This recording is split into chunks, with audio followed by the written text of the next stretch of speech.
Hello बच्चों, आज reflection के न्यूमेरिकल के लिहाज से सबसे इंपॉर्टेंट लेक्चर होने वाला है। आज हम करेंगे sign convention for concave mirror और इस साइन कन्वेंशन को जो मैं एक्सप्लेन करने वाला हूं वो रे डायग्राम की मदद से करूंगा और साथ ही साथ आपको न्यूमेरिकल ट्रिक्स भी सिखाऊंगा कि किस तरीके से कौन सी न्यूमेरिकल ट्रिक कब अप्लाई करनी है। बहुत इंपॉर्टेंट लेक्चर होने वाला है, बस कॉपी पेन निकाल के नोट डाउन कर लो। और ये जो नोट्स बने, जब भी तुम न्यूमेरिकल सॉल्व करने बैठो रिफ्लेक्शन के, ये पर्चा तुम्हारे पास होना चाहिए, तो सारे कॉन्सेप्ट तुम्हारे माइंड में बैठ जाएंगे। तो हेडिंग लगा लो, sign convention for concave mirror. Sign convention for concave mirror किस किस के लिए साइन कन्वेंशन चेक करेंगे हम? Focal length, image distance, object distance, radius of curvature, magnification, height of image, height of object. ये सारे पैरामीटर के लिए हमको साइन कन्वेंशन चेक करना है। और सबसे पहले किसके लिए कर रहे हैं? Concave mirror. सबसे पहले चेक कर रहे हैं कॉनकेव मिरर के लिए। कॉनकेव मिरर को कन्वर्जिंग मिरर भी बोला जाता है। कॉनकेव मिरर को कन्वर्जिंग मिरर भी बोला जाता है क्योंकि ये लाइट रे को टुवर्ड्स द प्रिंसिपल एक्सिस मोड़ देता है। ये लाइट रे को प्रिंसिपल एक्सिस, ये लाइट रे को एक पॉइंट पे इकट्ठा करता है। ये कह दो एक प्रिंसिपल एक्सिस की तरफ बेंड करता है, एक पॉइंट पे इकट्ठा कर देता है। ये अपने रे डायग्राम में समझा हुआ है, नहीं अटेंड करे तो पिछले लेक्चर जाकर देखो, ठीक है ना। अब साइन कन्वेंशन की पहली शर्त क्या होती है?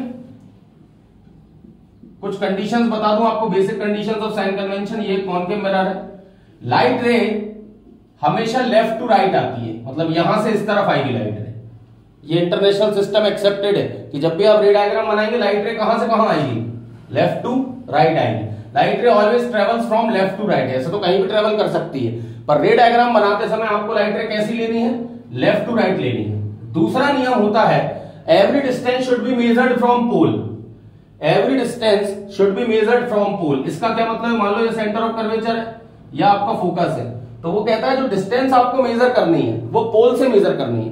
मान लो मैं आपसे कहूं सेंटर ऑफ कर्वेचर और पोल के बीच में कितना डिस्टेंस है, तुम कहोगे सीपी, मैं कहूंगा सीपी गलत है, डिस्टेंस होना चाहिए पीसी। Every distance should be measured from pole. आप pole to centre of curvature measure करो, आप पोल टू फोकस मेजर करो। आपको जो चलना है पोल से राइट हैंड चलना है, पोल से लेफ्ट हैंड चलना है। क्लियर है? आपने एक रेफरेंस पॉइंट क्या बनाया है डिस्टेंस मेजर करने का? पोल। पोल से राइट हैंड मेजर करेंगे, पोल से लेफ्ट हैंड मेजर करेंगे। और इसके भी आगे अगर चले, अगर आप पोल से राइट हैंड मेजर करते हो तो एवरी डिस्टेंस इज पॉजिटिव। अगर आप पोल से लेफ्ट हैंड मेजर करते हो तो एवरी डिस्टेंस इज नेगेटिव। अगर आप प्रिंसिपल एक्सिस से ऊपर की तरफ मेजर करते हो तो every distance is positive. Principal axis से नीचे की तरफ मेजर करते हो तो एवरी डिस्टेंस इज नेगेटिव। ये अपन लास्ट लेक्चर में सब कर चुके हैं, इसलिए थोड़ा फास्ट जा रहा हूं। अब अपन एक एक करके इन पैरामीटर्स को चेक करते हैं, कौन कब नेगेटिव होगा कॉनकेव मिरर के लिए, कौन कब पॉजिटिव होगा कॉनकेव मिरर के लिए, क्योंकि अभी अपना पूरी कहानी कॉनकेव मिरर की चल रही है, ठीक है ना। सबसे पहले बात करते हैं फोकल लेंथ की। देखते हैं कॉनकेव मिरर की फोकल लेंथ क्या होती है, नेगेटिव होती है पॉजिटिव होती है, और अगर नेगेटिव होती है तो क्यों और पॉजिटिव होती है तो क्यों। हर चीज का रीजन होना चाहिए भैया, साइंस है तो रीजन होना चाहिए, ठीक है ना। चलिए, अगर कोई लाइट रे पैरेलल आती है तो आपको तो मालूम है रूल्स ऑफ इमेज फॉर्मेशन। अगर कोई लाइट रे पैरेलल आई तो वो आफ्टर रिफ्लेक्शन कहां से होके जाएगी? वो आफ्टर रिफ्लेक्शन फोकस से होके जाएगी। ये रिफ्लेक्टेड रे फोकस से होके जा रही है। अब आप मेजर करोगे पोल से लेके कैपिटल एफ तक, यह आपकी फोकल लेंथ है, यह आपकी क्या होगी? Focal length.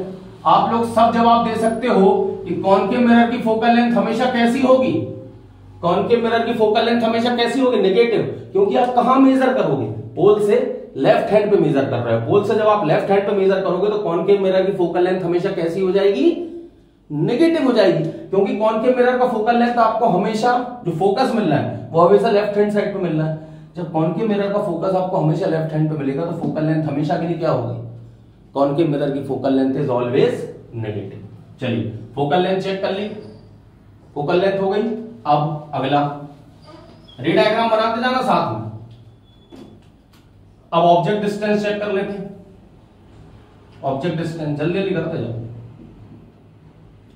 अब एक बात बताओ, ऑब्जेक्ट को कांच के सामने रखोगे कि पीछे रखोगे? ये तुम्हारा कॉनकेव मिरर है, तो ऑब्जेक्ट को पीछे तो कहीं रखोगे नहीं, हमेशा यहां कहीं सामने रखोगे, in front of the mirror. भले यहां रखोगे, यहां रखोगे, यहां रखोगे, यहां रखोगे, यहां रखोगे, यहां रखोगे, कहीं पे भी रखो।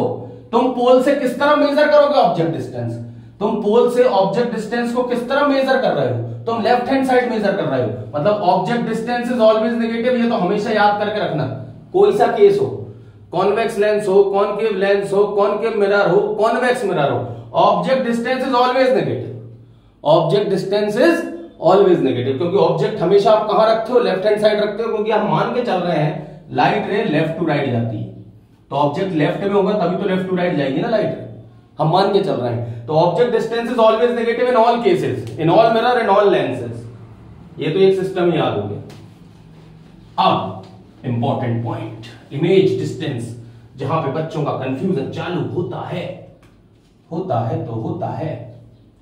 भैया ये आपका कॉनकेव मिरर, कन्वर्जिंग मिरर, इसके अंदर टोटल 6 केस अपन ने सीखे हैं, 6 केस अपन ने सीखे हैं। ये सेंटर ऑफ कर्वेचर, ये फोकस, ये इंफिनिटी, ये बियॉन्ड सेंटर ऑफ कर्वेचर। जब ऑब्जेक्ट इंफिनिटी पे होता है, जब ऑब्जेक्ट इंफिनिटी पे होता है तो इमेज कहां बनती है, फोकस पे। जब ऑब्जेक्ट इंफिनिटी पे होता है तो इमेज कहां बनती है, फोकस पे। जब object beyond the centre of curvature होता है, जब object beyond the centre of curvature होता है, इमेज कहां बनती है, सेंटर ऑफ कर्वेचर और फोकस के बीच में। इमेज कहां बनती है, सेंटर ऑफ कर्वेचर और फोकस के बीच में, वो भी रियल इमेज। जब ऑब्जेक्ट सेंटर ऑफ कर्वेचर पे होता है तो इमेज भी कहां होती है, सेंटर ऑफ कर्वेचर पे होती है, तब इमेज भी सेंटर ऑफ कर्वेचर पे होती है। जब ऑब्जेक्ट सेंटर ऑफ कर्वेचर और फोकस के बीच में होता है तब इमेज कहां होती है, beyond the centre of curvature होती है, बियॉन्ड सेंटर ऑफ कर्वेचर होती है। जब ऑब्जेक्ट फोकस पे होता है तो इमेज कहां होती है, इमेज इंफिनिटी पे होती है, इमेज कहां होती है, इंफिनिटी पे। और जब ऑब्जेक्ट पोल और फोकस के बीच में होता है तब इमेज बिहाइंड द मिरर होती है। यही 6 केस पढ़ाए थे। 5 केस में रियल इमेज बनती है, एक लास्ट वाले केस में वर्चुअल इमेज बनाता है कॉनकेव मिरर, वो भी वर्चुअली एनलार्ज्ड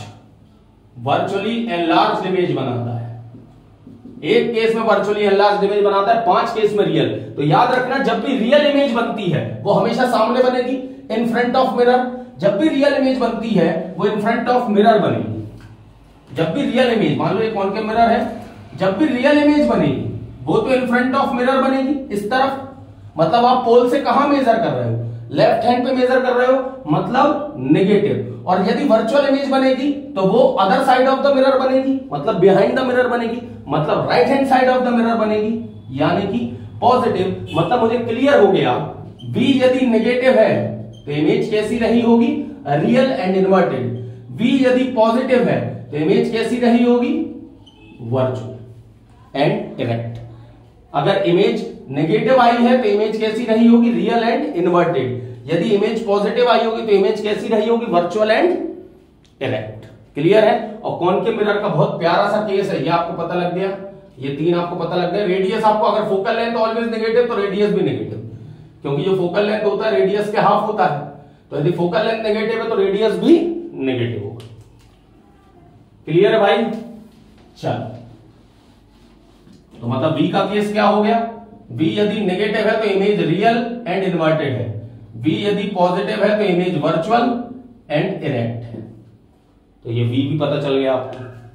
चलिए मैग्निफिकेशन की बात कर लेते हैं। मैग्निफिकेशन तो डायरेक्ट बता रहा हूं। मैग्निफिकेशन यदि नेगेटिव है तो इमेज कैसी होगी, रियल। यदि इमेज रियल दी है तो मैग्निफिकेशन नेगेटिव ले लेना, और मैग्निफिकेशन यदि पॉजिटिव दिया हुआ है तो इमेज कैसी होगी, वर्चुअल।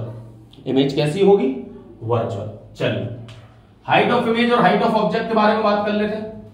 हाइट ऑफ इमेज, अगर इमेज रियल है, रियल होगी तो वो कैसी होगी, इन्वर्टेड होगी। अब अगर कोई इमेज इन्वर्टेड है, रियल होगी तो पहले तो यहां कहीं बनेगी, यहां पे। इन्वर्टेड है तो डाउन द प्रिंसिपल एक्सिस है, डाउन द प्रिंसिपल एक्सिस है तो हाइट ऑफ इमेज आपकी क्या आएगी, हाइट ऑफ इमेज कैसी लोगे, नेगेटिव। यदि रियल इमेज है तो वो इन्वर्टेड रही होगी, और इन्वर्टेड है तो उसकी हाइट क्या आएगी, नेगेटिव आएगी। और ऑब्जेक्ट को रखोगे तो आप हमेशा सीधा ही, ऑब्जेक्ट को तो हमेशा प्रिंसिपल एक्सिस पे ऐसा सीधा ही रखोगे। तो object distance is always positive. Sorry, हाँ यस, ऑब्जेक्ट डिस्टेंस मैंने बहुत गलत बोल दिया, ऑब्जेक्ट डिस्टेंस नहीं, the height of the object is always positive, the height of the object is always positive. तो ये सारे पैरामीटर आज आपके पास आ गए हैं, इनको अपन शॉर्ट में एक जगह लिख लेते हैं, शॉर्ट में एक जगह अपन इनको लिख लेते हैं एक टेबल बना के, तो आपको याद रहेगा। ये कॉनकेव मिरर का एक परमानेंट टेबल आपके पास हो गया, आप इसको नोट डाउन करके रखें, आप इसको नोट डाउन करके रखें, ठीक है, इसको नोट डाउन करके रखें कॉनकेव मिरर और कन्वर्जिंग मिरर के लिए। Focal length always negative, object distance always negative, image distance यदि नेगेटिव है तो इमेज कैसी रहेगी, रियल, इमेज डिस्टेंस यदि पॉजिटिव है तो इमेज कैसी रहेगी, वर्चुअल। और कॉनकेव मिरर सिर्फ एक ही केस में वर्चुअल इमेज बनाता है, लिख सकते हो आप, ओनली इन वन केस, जब ऑब्जेक्ट कब रहता है, object between pole and focus, जब ऑब्जेक्ट पोल और फोकस के बीच में रहता है तब कॉनकेव मिरर वर्चुअल इमेज बनाता है। और वर्चुअली कैसी बनाता है, वर्चुअली एनलार्ज्ड, कैसी बनाता है, virtually enlarged, virtually enlarged image बनाता है। यदि मैग्निफिकेशन की वैल्यू पॉजिटिव है तो समझ लेना इमेज कैसी रही होगी, वर्चुअल। यदि मैग्निफिकेशन की वैल्यू नेगेटिव है तो समझ जाइए इमेज कैसी रही होगी, real. Height of the image यदि नेगेटिव है तो इमेज कैसी रहेगी, रियल, क्योंकि height of the image negative मतलब वो इन्वर्टेड इमेज है, इन्वर्टेड मतलब रियल होगी। और हाइट ऑफ द इमेज यदि पॉजिटिव है तो समझ जाना वो कैसी रही होगी, वर्चुअल। और ऑब्जेक्ट का जो हाइट है वो हमेशा पॉजिटिव लिया जाता है, क्योंकि आप प्लेन मिरर में वो मिरर के जस्ट सामने से सीधा खड़ा करते हो ऑब्जेक्ट को अबव द प्रिंसिपल एक्सिस, तो उसकी हाइट पॉजिटिव लेते हैं। ये होते हैं सारे पैरामीटर। कॉनकेव मिरर की radius of curvature is always negative, concave mirror की रेडियस ऑफ कर्वेचर नेगेटिव, क्योंकि फोकल लेंथ नेगेटिव, क्योंकि फोकल लेंथ नेगेटिव। ये है पूरा कॉनकेव मिरर का कच्चा चिट्ठा, कॉनकेव मिरर यानी कि कन्वर्जिंग मिरर। क्लियर है बच्चा पार्टी? तो नोट डाउन कर लो इसको तरीके से। अगला जो लेक्चर होने वाला है वो कॉन्वेक्स मिरर का होने वाला है। चलिए मिलते हैं और चलिए।